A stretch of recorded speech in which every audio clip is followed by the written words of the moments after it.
Assalamualaikum warahmatullahi wabarakatuh. Selamat malam, jumpa lagi dalam channel Sedar Teguh. Okey, malam ni saya nak kongsi sikit cerita satu pengalaman lah.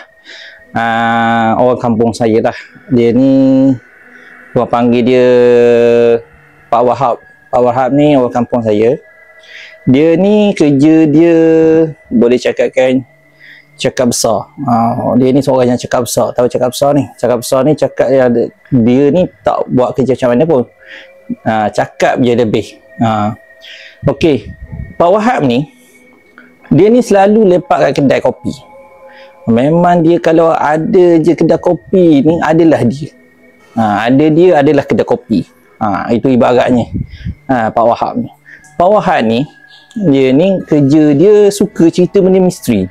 Macam orang ni pernah kena mati bunuh, orang ni kena dilanggar lah, mayat dia lah, tak terima kubur lah. Itu dah cerita yang selalu disampaikan oleh Pak Wahab.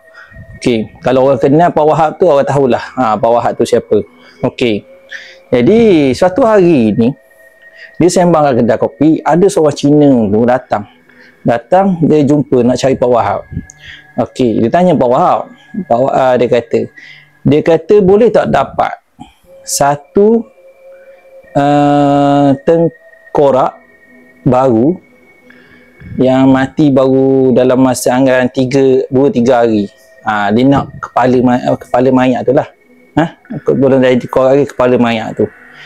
Jadi Pak Wahab ni kata tak ada masalah. Cina ni tanyalah berapa yang perlu dia kena bayar.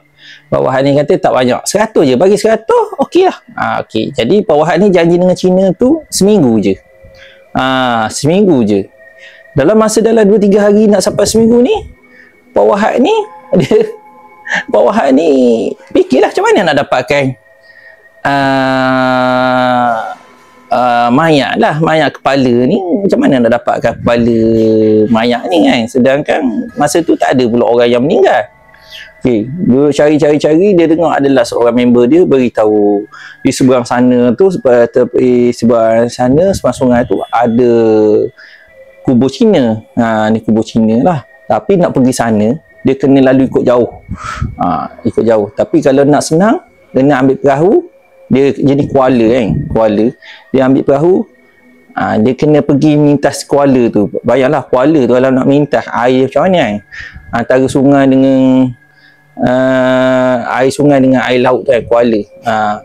Jadi nak buat tak nak, Pak Wahab ni dia pun dia tahu ada seorang perempuan ni, orang Cina, dia mati dalam masa 2 hari. Dalam masa 2 hari yang lalu dia pun pergi, dia ambil cangkul, dia pun naik lah. Dia naik sampailah ke kubur Cina tu. Dia cari, jumpalah tanam 2 hari. Dia gali. Pengalaman dia yang cerita ni. Pengalaman dia cari gali. Dia nampak satu tu ada, nampaklah mayat Cina lama, mayat Cina baru tanam, tapi agak dia macam dia mati accident, tak komplit lah. Pecah dia punya kepala dia ni, pecah, timbul semula. Lepas tu dia cari, jumpa beberapa perempuan yang kawan dia bagi tahu tu. Dia gali, dia jumpalah. Dia ambil cangkuk, dia potong dengan cangkuk ni kepala. Dia bawa keluar, dia bawa balik. Letak dalam guni, dia bawa balik. Cukup malam tu, pagi tu dia terus bagi kat Cina tu. Cina tu bagi RM100.